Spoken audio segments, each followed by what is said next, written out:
Olá, sejam bem-vindos a mais um momento especial, a mais uma atualização profética. Aqui queremos acompanhar os eventos finais, a progressão dos acontecimentos na regimentação das nações para o conflito final da grande controvérsia.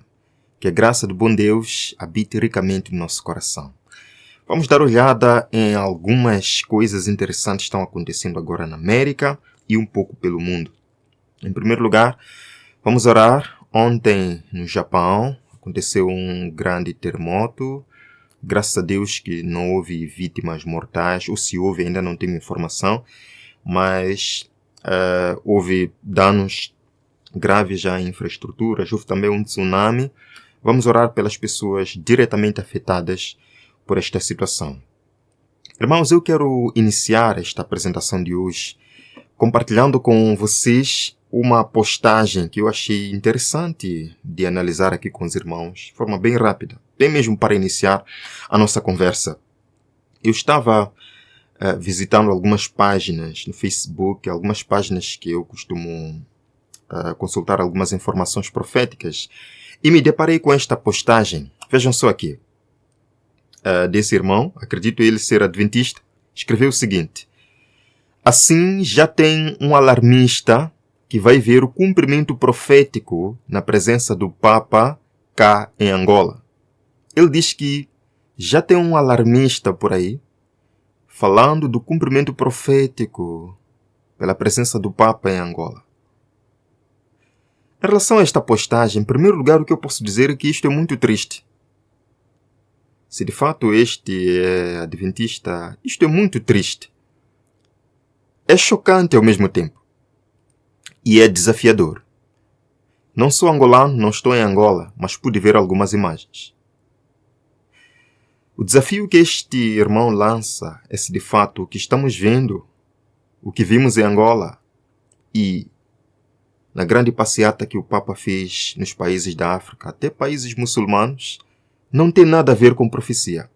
Não tem nada a ver com cumprimento profético. Eu desafio ele e pergunto, não tem?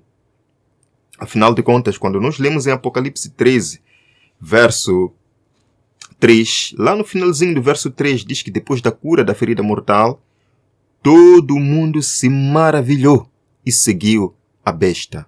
Quando diz que todo mundo se maravilhou e seguiu a besta, está dizendo o quê? Ou eu estou enganado quando a profecia diz que todo mundo se maravilhou, todo mundo aplaudiu, todo mundo admirou, os reis da terra aplaudiram, os reis da terra admiraram. Todas as nações da terra estão se prostrando, todas as nações da terra estão maravilhadas, admirando este poder pela sua autoridade moral. É impressão minha, ou é isto que a profecia está a dizer? E a pergunta que eu faço, não é isso que aconteceu em Angola? Vamos ver um pequeno vídeo.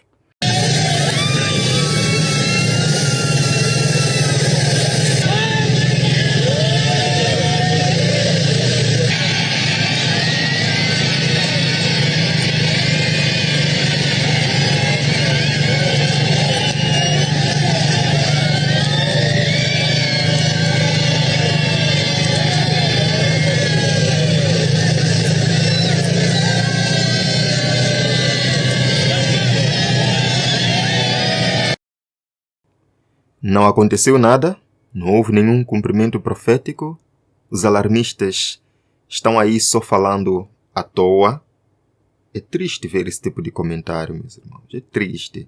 E eu vou mais, eu vou dizer que é por causa desse tipo de comentário, por causa dessa ideia de que há muito alarmista na igreja, temos que acabar com esses alarmistas, temos que parar de falar desses assuntos que nós temos visto muitos adventistas envolvidos no movimento ecumênico. Eu não estou falando isto à toa. Sei do que estou a dizer. Nós vimos o Papa reunindo com diferentes personalidades religiosas na sua visita aqui na África. Mais uma evidência de que as religiões estão unidas. Vimos quando ele foi para a Argélia, como os líderes políticos se levantaram para o aplaudir. E tudo isto não significa nada para alguns adventistas do sétimo dia. Bem, vamos passar. Vamos falar um pouquinho sobre a Comissão de Liberdade Religiosa dos Estados Unidos da América. é a polêmica Comissão de Liberdade Religiosa. Durante a sua audiência final,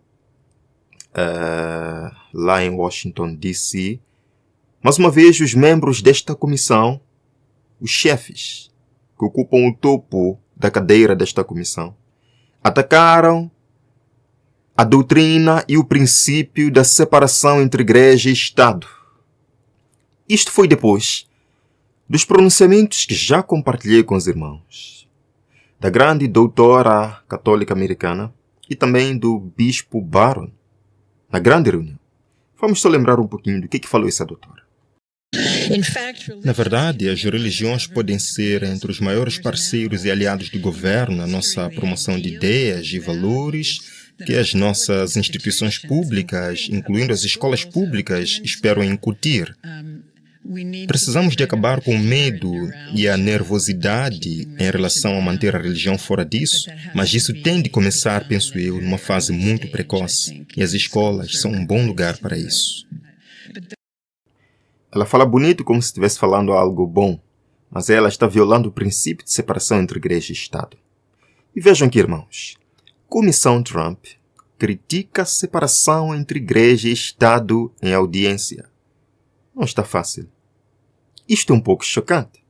Devia ser esta Comissão de Liberdade Religiosa, vejam só, Comissão de Liberdade, que devia lutar para preservar a separação entre igreja e Estado, prevenindo os resultados que disto virão.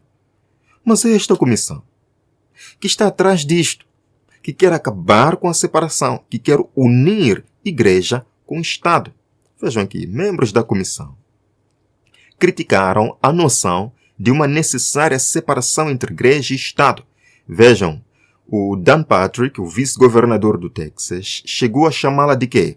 A maior mentira já contada na América desde a nossa fundação. Vejam aqui, o vice-governador do Texas, Dan Patrick, argumenta que não há separação entre igreja e Estado na Constituição da América. Não há separação entre igreja e Estado na Constituição. Achei interessante esta revista Adventist Today. A Comissão de Liberdade Religiosa declara que a separação entre igreja e Estado é uma mentira que deve ser abolida.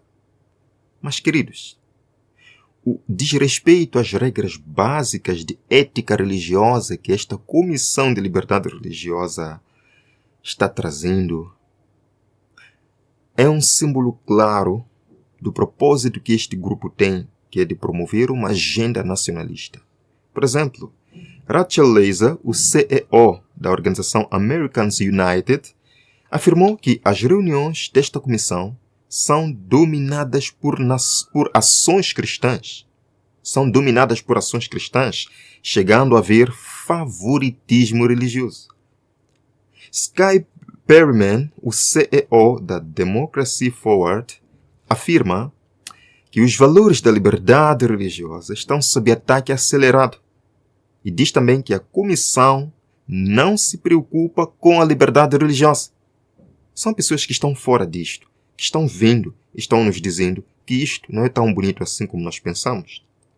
Jenny Samuels, da Americans United, afirma que a comissão explora a liberdade religiosa para os seus próprios fins. E nós sabemos qual é a finalidade desta comissão de liberdade religiosa, o que ela defende e por que seus líderes são totalmente intolerantes a outras religiões. Dan Patrick, o presidente desta comissão, é intolerante a outras religiões. Vejam o trabalho que ele está fazendo no Texas. Como está buscando incorporar os 10 mandamentos nas salas de aula. Está virando um grande debate. Há algumas pessoas que estão protestando isto. Famílias estão se unindo para protestar isto. Outras religiões estão se unindo para protestar isto. Mas ele continua pressionando pelos 10 mandamentos na sala de aula. E vimos aquela doutora católica dizendo aqui que temos que incorporar a religião nas escolas, ainda bem cedo nas crianças. Este é um movimento, esta é uma coalizão de fés. Esta é uma coalizão, é uma união de interesses religiosos na América para trazer sobre a América aquilo que eles consideram que vai curar a moralidade. Vamos ver o breve vídeo em que estes pastores da Comissão de Liberdade Religiosa abençoam assim o grande presidente. O que é que eles falaram aqui? Depois quero vos mostrar sobre algo interessante, onde chamam o presidente Trump de anticristo. Quero analisar um pouco com os irmãos isto à luz da palavra de Deus. Vejam aqui. Eu oro por sua graça e por sua proteção sobre ele. Eu oro por sua graça e proteção sobre nossas tropas e todos os nossos homens e mulheres servindo em nossas forças armadas. E Pai, nós apenas oramos para que o Senhor continue a dar ao nosso presidente a força que ele precisa para liderar nossa grande nação, enquanto voltamos a ser uma nação sob Deus, indivisível, com liberdade e justiça para todos.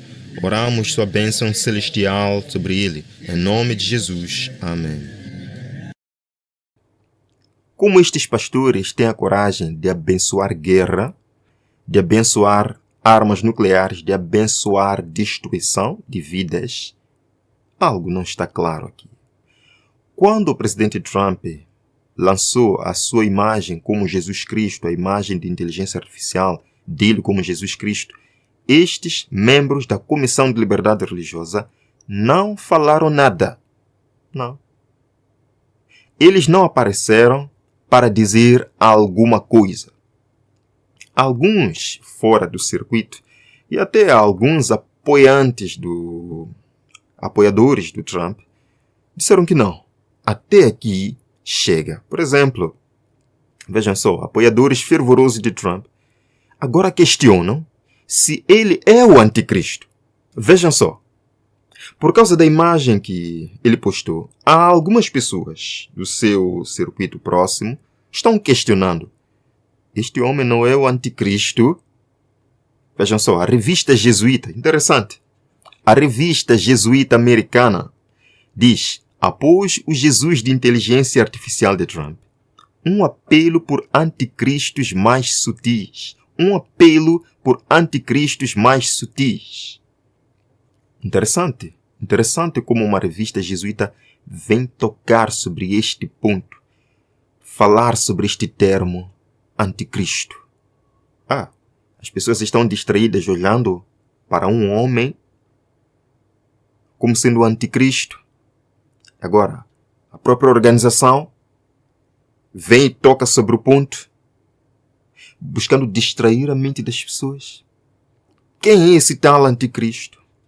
Por que as pessoas falam muito sobre o anticristo?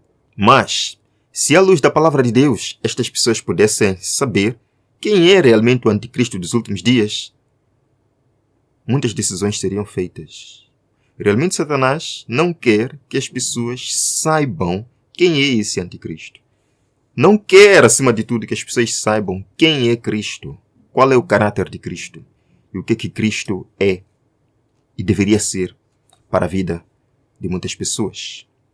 Vejam só, que este debate sobre quem é o anticristo já vem gerando polêmica no seio protestante, no seio cristão, já há algumas décadas. E neste contexto de ecumenismo, vamos orar juntos, vamos nos abraçar, vamos nos perdoar. Os próprios protestantes, que outrora denunciavam Roma como Babilônia, denunciavam Roma como anticristo. O que disse Martinho Lutero? Que o Papa é o próprio anticristo. Mas agora, neste contexto de aproximação, de amor e perdão, vejam só, de anticristo a irmão em Cristo, como os pastores protestantes enxergam agora o Papa. Mais da metade dos pastores evangélicos dizem que o Papa Francisco é seu irmão em Cristo. Mais de um terço afirma valorizar a visão do Papa sobre teologia. E 3 em cada 10 dizem que ele melhorou sua visão da Igreja Católica. Essas são algumas das conclusões de um novo estudo com 1000 pastores protestantes sêniores. Estudo com 1000 pastores protestantes sêniores chegou à conclusão de que agora os protestantes estão olhando Roma não como o anticristo que outrora diziam que era, mas como um irmão em Cristo Jesus. Isto é muito interessante. Isto favorece muito bem os planos de Roma, conforme a profecia bíblica nos mostra. Mas quando nós vamos para a segunda carta de Paulo, Tessalonicenses, capítulo 2, verso 3, a palavra de Deus é clara. Ninguém vos engane de maneira alguma, pois aquele dia não virá. A segunda vinda de Cristo não virá, sem que primeiro venha a apostasia, e que o homem do pecado seja revelado, o filho da perdição. Quem é esse? Quem é esse anticristo? Que vai ser revelado antes da segunda vinda de Cristo, o filho da perdição, o homem do pecado. Verso 4. O qual se opõe e se levanta contra tudo que se chama Deus ou se adora, de modo que se assentará como Deus no templo de Deus, querendo parecer Deus. Pergunta que eu faço, irmãos. Quem é o poder mundial que se assenta num trono que se chama trono de Deus, querendo parecer Deus, agindo como Deus na terra? E em Daniel capítulo 7, nós encontramos outros subsídios, outras informações adicionais sobre este anticristo. Daniel capítulo 7, verso 25, diz que ele falará grandes palavras contra o Altíssimo. Irá consumir ou destruir os santos do Altíssimo, ou seja, perseguir os servos de Cristo. Portanto, ele peleja contra Cristo, perseguindo os servos de Cristo. Sim, e ele tentará mudar os tempos e as leis. Tentar mudar os tempos e a lei de Deus. Isto é chocante. Quem é este poder? Ora, quando nós visitamos alguns dados aqui, isto vem da ETW, que é uma agência de informação católica. Vejam só, a natureza da primazia papal. A natureza da primazia papal, onde eles dizem que o Papa é o vigário de Cristo. Irmãos, a palavra vigário significa substituto. Aquele que está no lugar de alguém. Vejam aqui. O significado de vigário de Cristo. O título vigário de Cristo deriva da expressão latina Vicarius Christi, que a propósito era o título usado pelo imperador Constantino. Pesquisem. Vamos continuar. Que significa vigário de Cristo? Ou representante de Cristo em português. Este título expressa o antigo ensinamento da Igreja que o Papa serve como representante terreno de Jesus Cristo. Representante terreno de Jesus Cristo? Eu voltarei para aí daqui a pouco.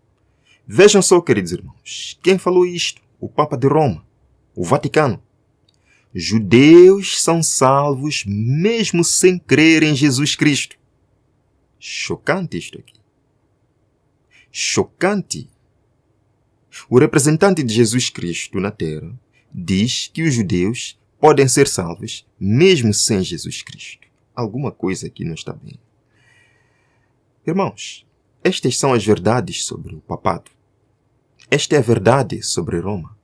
Ela torce as Escrituras. Este é o anticristo que torce as Escrituras. Não é Donald Trump. Não é Vladimir Putin. Não é a Coreia do Norte. Não é a China. O anticristo é aquele poder que está sendo aclamado pelos reis da terra. É o poder reverenciado pelos presidentes. O anticristo é aquele que as pessoas levantam a mão e aplaudem e nem se dão conta, meus irmãos, de que é o anticristo. Mas é assim que Satanás quer. Fazer com que as pessoas percam o foco da realidade das coisas. O anticristo, ele torce as Escrituras. Neste livro do cardeal Gibbons, ele diz que as Escrituras por si só não contêm as verdades que um cristão deve crer. Então, se não contém as verdades que um cristão deve crer, o que mais contém a verdade? Segundo, o anticristo se autoproclama Deus na terra. Vejam esta passagem. Nós, os papas, ocupamos na terra o lugar do Deus onipotente. No dicionário católico é dito: o Papa é de tão grande dignidade e exaltado que ele não é homem, mas Deus e vigário de Deus. O Papa é chamado Santíssimo porque presume-se corretamente que ele seja tal. Terceiro, o Papa pretende perdoar pecados. Quarto, ele diz possuir autoridade para mudar a lei de Deus. Vejam aqui. O Papa é de tão grande autoridade e poder que ele pode modificar, mudar ou interpretar mesmo as leis divinas. Tudo isto é mentira, meus irmãos. Tudo isto não passa de engano do poder anticristo, que muita gente não vê.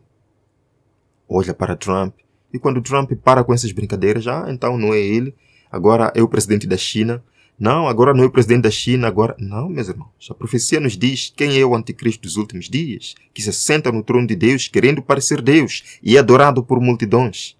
Mas agora eu quero vos apresentar a verdade sobre Cristo, não sobre o anticristo, sobre Cristo. Em João capítulo 14, verso 6, João capítulo 14, verso 6, é dito o seguinte: disse-lhe Jesus, eu sou o caminho, a verdade e a vida. Ninguém vem ao Pai senão por mim. O anticristo disse que até os judeus podem se salvar sem Cristo, mas o próprio Jesus diz, eu sou o caminho, eu sou a verdade, eu sou a vida. Ninguém vai à salvação, ninguém vem ao Pai sem mim. Esta é a verdade sobre Jesus Cristo. Vamos à primeira carta de Paulo a Timóteo, capítulo 2, verso 5. Primeira carta de Paulo a Timóteo, capítulo 2, verso 5. Assim diz, porque há um só Deus e um só mediador entre Deus e os homens, Jesus Cristo, o justo. O anticristo deste mundo, ele cria outras alternativas para chegar à salvação, cria outros mediadores terrenos, padres, Maria, os santos, as santas. Mas Jesus é o único mediador entre Deus e os homens. Busque Jesus. Entregue-se a Jesus. Confie em Jesus. Relacione-se com Jesus. Não com os papas, não com os padres, não com os santos, não com as santas. Este é meu apelo para si, meu querido irmão. Que Deus abençoe sua vida. Nos vemos no próximo encontro, aqui no canal. Até breve.